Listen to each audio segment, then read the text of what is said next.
नमस्कार। बिहार 24 के सभी दर्शकों का हार्दिक अभिनंदन। मैं हूं कन्हैया ठाकुर। पीके के नाम से मशहूर जन सुराज के सूत्रधार प्रशांत किशोर अपने वायदे के अनुसार पढ़े लिखे बेदाग छवि के उम्मीदवार को झंझारपुर में अपना प्रत्याशी बनाया है। अधिवक्ता केशव भंडारी हमारे साथ मौजूद हैं। पहले तो उनको जन सुराज पार्टी का प्रत्याशी बनने पर मेरी तरफ से बधाई। जी, आपका भी शुक्रिया और आपके चैनल के सभी दर्शकों को मेरा प्रणाम, नमस्कार। जी, पहली बार आप चुनाव लड़ रहे हैं और जन सुराज ने आपको अपना उम्मीदवार बनाया है। उन्होंने कहा था कि मैं क्वालिफाइड और बेदाग चरित्र के आदमी को बनाऊंगा। आप अधिवक्ता हैं, पटना हाई कोर्ट में अधिवक्ता की काम कर रहे थे। कैसे आपका अचानक राजनीति में रुझान हुआ? अचानक नहीं हुआ। पिछले 3 साल से मैं जन स्वराज पार्टी के लिए लगा हूँ। 2022 मई के महीने में पहली बार मुझे बुलाया गया था शेखपुरा हाउस। व्यक्तिगत रूप से मैं उनसे मिला था, हमारे जन सुराज के सूत्रधार आदरणीय प्रशांत किशोर जी से। और ये अचानक नहीं कहा जा सकता है। मैं आपको बता दूं, 2015 में जब महागठबंधन के लिए हमारे सूत्रधार काम कर रहे थे आदरणीय प्रशांत किशोर जी, उस समय भी मैं यहाँ महागठबंधन के जो उम्मीदवार थे उनके लिए मैं प्रशांत जी के टीम में काम देख रहा था। गुलाब यादव जी जी बिल्कुल। जी जी जी जी जी, जी। अभी फिलहाल आपका नाम का घोषणा हो चुका है। कब आप नामांकन कर रहे हैं? कल 18 अक्टूबर को सुबह 11 बजे मैं नामांकन करने जा रहा हूँ। नामांकन की क्या तैयारियाँ? सभी जितने भी हमारे देवतुल जनता है यहाँ के, उनसे आमंत्रण दिया हूँ और आपके चैनल के माध्यम से अभी फिर से उनको आमंत्रण देना चाहता हूँ कि 18 अक्टूबर 2025 सुबह 11 बजे आप माँ रकतमाला स्थान के पास आइए। पहली बार बिहार बदलाव के लिए कोई आपके बिहार का लाल अपना सब चीज़ त्याग कर आपके बच्चों के भविष्य के लिए वोट मांग रहा है। तो अपने देवतुल्य ये झंझारपुर विधानसभा की जनता से यही गुजारिश करूंगा कि आप सब आएं और मुझे आशीर्वाद दें। एक बड़ा फॉर्मल क्वेश्चन पूछ रहे हैं जी। चुनाव प्रचार कैंपेन तो आपका चल रहा है, कैसा लग रहा है? अच्छा लग रहा है। गौरवान्वित महसूस कर रहा हूं क्योंकि मैं एक्चुअली एक बात और बता दूं आपको। जब मैं पदयात्रा जब आई थी 29 अक्टूबर 2023 को मधुबनी ज़िला में आए थे, तो मैं बस उनके विचारधारा से सहमत था, तो उनके सहयोग के लिए गया था। जब मेरी पहली मुलाकात उनसे हुई थी 2022 में, तो मैं बोला था कि आप जब भी मेरी ज़रूरत होगी तो मैं आपके साथ रहूँगा। मैं सोचकर ये सही कहा आपने कि मैं ये सोचकर नहीं आया था कि मैं विधानसभा लड़ूंगा। तो बिल्कुल बहुत ही ज़्यादा गौरवान्वित महसूस करता हूँ कि इतना भरोसा दिया, और जो सामने हैं उसके लिए मुझे इस लायक समझा उन्होंने कि मैं इस लड़ाई में जिस आदमी के साथ लड़ाई, ये चुनावी लड़ाई लड़ रहा हूँ, वो अपने आप में एक कहते हैं ना कि चुनावी ऐसे रणभूमि में मुझे ऐसा योद्धा चुना गया है कि युद्ध में जब जहाँ मज़ा ना आए तो वहाँ कोई एक अर्जुन अभिमन्यु वाली बात है। जी जी, बहुत बहुत धन्यवाद। आप थोड़ा सा एकदम इमोशनल होकर बात कर रहे हैं। और जन सुराज का टिकट पाना इस बार भी काफ़ी कठिन था। मेरी जानकारी के अनुसार 17 से 22 आदमी इस दौर में शामिल थे। अंतिम फिल्ट्रेशन में 4 आदमी थे, 3 आदमी हुए, फिर आपका चयन हुआ। तो ये आप पर बहुत बड़ा विश्वास किया गया है। फिलहाल मैं आपसे अब थोड़ा सा गंभीर प्रश्न पर आ रहा हूँ। आप के सामने 2 व्यक्ति हैं, एक महागठबंधन के हैं और एक इंडिया गठबंधन, जो एक एनडीए के हैं और एक इंडिया गठबंधन के हैं। एक संभवतः रामनारायण यादव महागठबंधन के तरफ से रहेंगे और दूसरे जो हैं नीतीश मिश्रा, मंत्री हैं, अभी तो निवर्तमान कहेंगे, 7वां इनका चुनाव है, इतने अनुभवी हैं। इन दोनों के अलावा और भी निर्दलीय प्रत्याशी हैं। आपका मुकाबला किनसे है? निश्चित तौर पर मेरा मुकाबला जो एनडीए के उम्मीदवार हैं, जो अभी बिहार सरकार के मंत्री हैं नीतीश मिश्रा जी से है। क्योंकि मेरा अनुभव ऐसा कहता है, और जो मेरे पिताजी का लगभग काफ़ी लंबा 30-40 वर्षों का जो अनुभव रहा, जो मैंने उनसे सीखा, तो यही मुझे अनुभव है कि यहाँ पर जो साहब अभी हैं सामने एनडीए से उम्मीदवार हैं, लगभग पिता पुत्र जो है यहाँ पर 43-44 साल से यहाँ हैं। उनका जो राजनीति करने का जो तरीका है, उसमें वो वैसे नेता को यहाँ बनने ही नहीं दिए। मतलब बट वृक्ष बनाए हुए। बिल्कुल बिल्कुल, बट वृक्ष बनाए हुए हैं। कभी किसी को होने ही नहीं दिए। अगर कभी कोई आया भी तो एक अचानक सा एक्सीडेंटल हुआ। क्योंकि मैं ये कह सकता हूँ कि जो 3 वर्षों से मैं काम कर रहा हूँ, तो अभी जैसा आपने अभी कहा कि वो जो उम्मीदवारी वाली बात थी, उसमें भी ऐसा कहीं नहीं है कि जिसके लिए वो जाने जाते हैं। और ये पब्लिक परसेप्शन है। आप विद्वान पत्रकार हैं और काफ़ी अनुभवी भी हैं, आप लोगों के बीच ये जानकारी ले सकते हैं कि वो यहाँ पर भी वो करना चाह रहे थे। लेकिन हमारे आदरणीय प्रशांत किशोर जी ने कहा है कि राजनीति है तो यहाँ कथा तो होनी नहीं है, तो राजनीति में आए हैं तो 2 चीज़ पर भरोसा कीजिएगा, ईमानदारी और शुद्धता। उस शुद्धता और ईमानदारी के वजह से मुझे ये टिकट मिला, ये मुझे सौभाग्य प्राप्त हुआ कि मैं यहाँ चुनावी रण में हूँ। एक छोटा प्रश्न, जिनसे आपका मुकाबला है वो पिछले चुनाव में 41,000 मत से जीते थे, कैसे पार पाइएगा? देखिए, मैं तो अभी बताया, मैं आपको 3-4 चुनाव का मैं इनसे बताता हूँ, मैं अनुभव शेयर करता हूँ। इनके पिताजी भी और ये भी साहब सामने वाले कैंडिडेट को मैनेज करते हैं। जो मेरे गुरु हैं, जो भी मेरे पिताजी के मित्रगण हैं, जिनसे मैं कुछ राजनीति में सीखा हूँ, उनसे बात होती है तो उनका अनुभव यही कहता है कि वो मैनेज करने में मास्टर हैं। आप पर भी मैनेज का जाल फेंका गया? बिल्कुल फेंका गया, मैं बता देता हूँ। कहते हैं कि ये बहुत बड़े महारथी है, मैं बता देता हूँ। महारथी होते तो 16 वर्षों से जिस जनता ने उनको यहाँ का राजा बनाया, तो जब जनसुराज यहाँ पे आई तो मेरे पदाधिकारी पे डोरा नहीं डालते, वो प्रलोभन का डोरा डालते हैं। मेरे जितने भी यहाँ बड़े पदाधिकारी हैं, मैं नाम नहीं बताना चाहूँगा उन पदाधिकारी का, लेकिन मैं आपके चैनल के माध्यम से दावा करता हूँ कि मेरे बड़े पदाधिकारी के पास उन्होंने प्रलोभन से भेजा। जब आपके पास वो लोग थे, जब आपके परिवार में थे, तो आपने क्यों ख्याल नहीं रखा? और जो आदमी अपने कार्यकर्ता का ख्याल नहीं रख सकता है, वो अपने विधानसभा का कैसे ख्याल रख सकता है? उससे भी बड़ी बात, जो स्थानीय नहीं होगा वो यहाँ के दर्द को कैसे समझेगा? आप ही बताइए। और स्थानीय ना होने का सबसे बड़ा दंश जो है, हम पलायन की बात करते हैं, पलायन इन पे भी लागू होता है।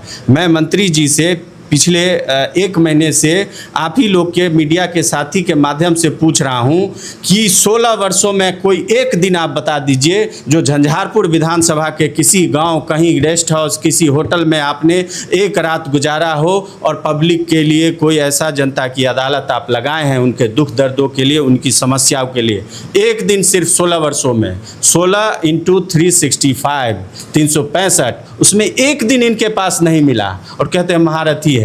वो तो कहते हैं हमने विकास बहुत किया है, उनके किस बातों से आप खफा हो गए? वही तो कह रहा हूँ, जब जनसुराज यहाँ आई, जब उनको ऐसा लगा कि इस बार जनसुराज आई है, मामला जो है, जनता जो है सो जनता को बताया जा रहा है, जनता को ये बताया जा रहा है जनसुराज के माध्यम से कि ये मायने नहीं रखता कि वोट किसको दिया जाए, वोट इसलिए दिया जाए, किस बात पे दिया जाए, वो ज़्यादा ज़रूरी है। तब ये नींद से जागे हैं। अगर इनका पिछले 8-10 महीने का थोड़ा सा कार्यकाल हटा दीजिए, उसमें भी ये सुपर फ्लॉप है। मैं तो इनको ये भी दावा किया हूँ, आप जितना लिस्टिंग बताते हो ना, उद्घाटन करते हैं, ये लाए वो लाए, एक कोई ऐसा काम आप बता दीजिए जिसमें भ्रष्टाचार नहीं हुआ है।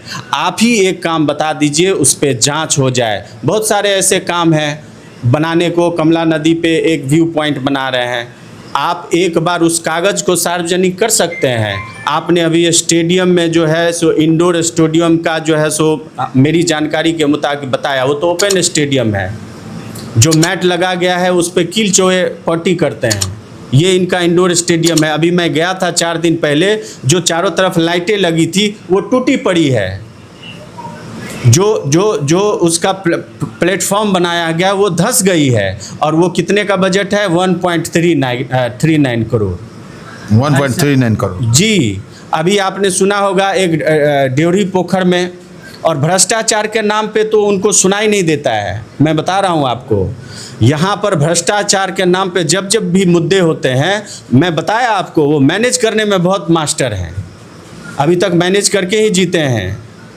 मैं पुराने नहीं जाऊंगा, क्योंकि अभी 16 साल से मेरे सामने वो हैं, तो 16 साल के इतिहास में मैं दिखाऊंगा। जो हमारे विधायक बने थे, जिनके लिए मैं प्रशांत जी के टीम के साथ काम किया था 2015 में, वो भी जगत नारायण जी का सिंबल मिल गया था। उस चाचा जी को सिंबल मिला हुआ था, रास्ते से वो वापस हुए थे। आपको, मेरे हिसाब से आप काफ़ी अनुभवी हैं, वापस सिंबल हुआ था, इसी जुगाड़ से इनको मिला था। इन्हीं का मैनेजमेंट था, उनको मिला। इन्होंने कम में आका 834 से पटकनी मिली। इस बार भी वही होगा। इस बार भी संघर्ष को आप पूरा एकदम कांटे की टक्कर के रूप में ले जाने का दावा कर रहे हैं। यूथ के लिए आपका क्या संदेश है? देखिए, यूथ की झुकाव, मेरा ऐसा मानना है कि ये जो है राजनीति कोई व्यक्तिगत लड़ाई नहीं होती है। मैं जो कह रहा हूँ, जो जनसुराज कह रही है, वो अगर ऐसा लगता है कि यहाँ जो 3,26,000 वोटर हैं, इसके साथ और भी 2 लाख लोग जो यहाँ रहते हैं, तो मैं ये बता रहा हूँ कि विधायक कैसा होना चाहिए। एक विधायक ऐसा है जो अपने 16 साल के कार्यकाल में एक दिन भी अपने विधानसभा में नहीं रुक पाए। और एक विधायक ऐसा है जो आपके घर का ही बेटा होगा, जिसे आप कभी भी ढूंढ सकते हैं। जो बेटा ये कहता है कि आपके लिए मैं जनता दरबार लगाऊंगा, जो बेटा ये कहता है कि एक परिवार में अगर बच्चे हैं तो उसको नेतरहाट का विश्व स्तरीय शिक्षा मुफ्त में मिले, उसके लिए मैं हर ब्लॉक में, हर प्रखंड में एक स्कूल की व्यवस्था हर साल करूंगा। जो बजट अभी हमारे पास है 55,000 करोड़ का बिहार सरकार में, उसी बजट के अधीन, कोई एक्स्ट्रा पैसे की ज़रूरत नहीं है। एक वही जो बेटा है वो ये कह रहा है कि जो बुजुर्गों का सम्मान 400 रुपये दिया जा रहा था, उसमें ना तो एक टाइम का दूध भी पिया जा सकता है। आप ही बताइए। आप 1100 कर रहे हैं। 1100 क्यों किया गया?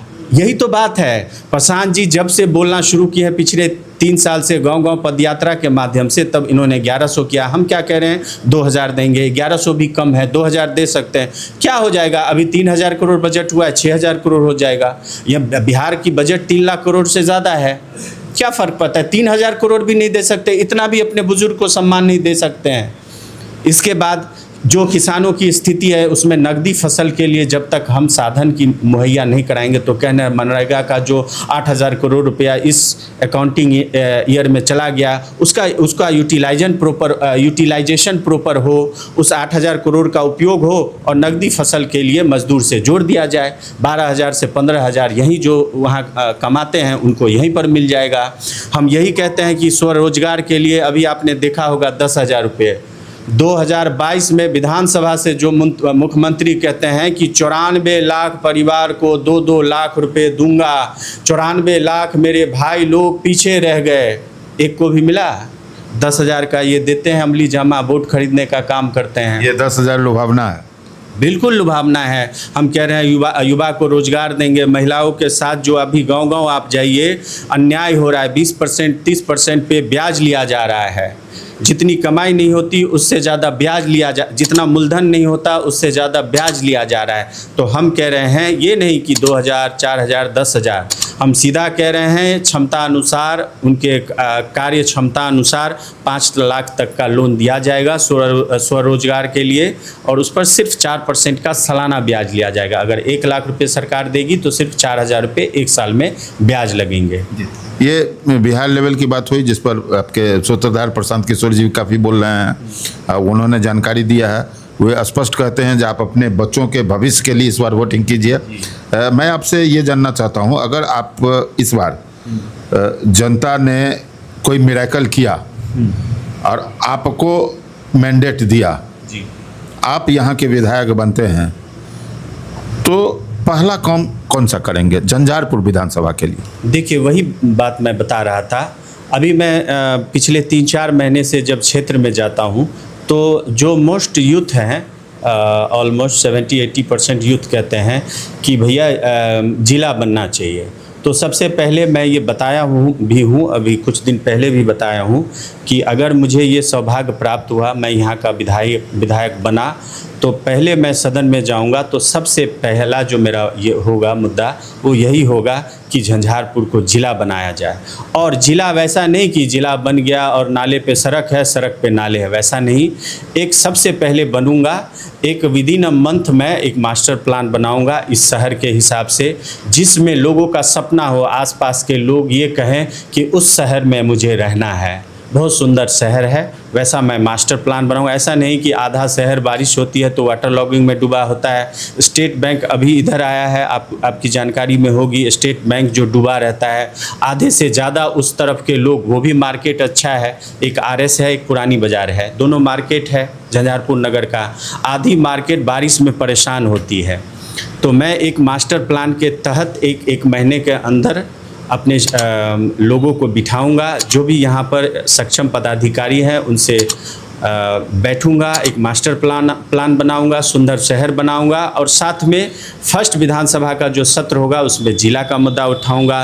उससे भी बड़ी बात मैं ये देखता हूँ कि भ्रष्टाचार का आलम है, जैसे भ्रष्टाचार पर ही आ रहे थे जी। आदरणीय प्रशांत किशोर जी भी कहते हैं कि जब मैं पदयात्रा में एक हजाम के पास गया तो हजाम ने बड़ा 1-2 शब्दों में समझाया बिहार की स्थिति, कि जो 15 साल का राज था उस समय में जो है शाम के बाद गन दिखा के लूटा जाता था, अभी क्या है, कलम दिखा के लूटा जाता है।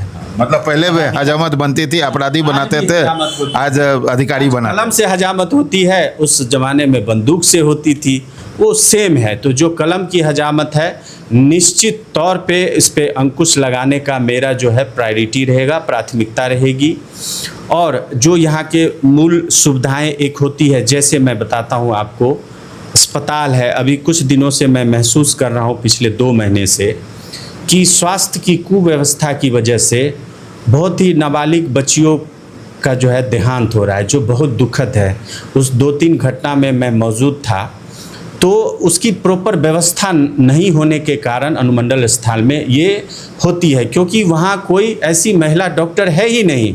ये कहते हैं कि इतने क्या महारथी विधायक हैं। मैं आपको बता दूं, पिछले 16 साल में इनकी ये हैसियत नहीं है कि एक महिला डॉक्टर इस अनुमंडल अस्पताल में बहाल कर पाएँ। आप बताइए ये क्या करेंगे महिला के लिए? 10,000 से क्या होगा? जिसकी बेटियां चली गई, जिसकी पत्नी चले गई, ये लौटा देंगे क्या?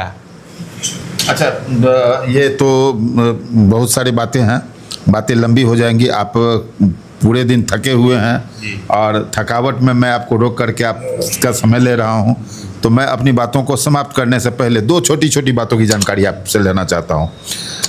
आपके परिवार के, आपके चचा श्रीनयन भंडारी, आपके चेहरे पर उनका नाम सुन के स्माइल आ रहा है, वो जदयू के जिला अध्यक्ष हैं और जदयू उस पार्टी को सपोर्ट कर रही है जो आपके अपोजिशन में है, नीतीश मिश्रा जी। तो क्या चाचा जी से कुछ अपेक्षा रहेगी या तकरार रहेगी?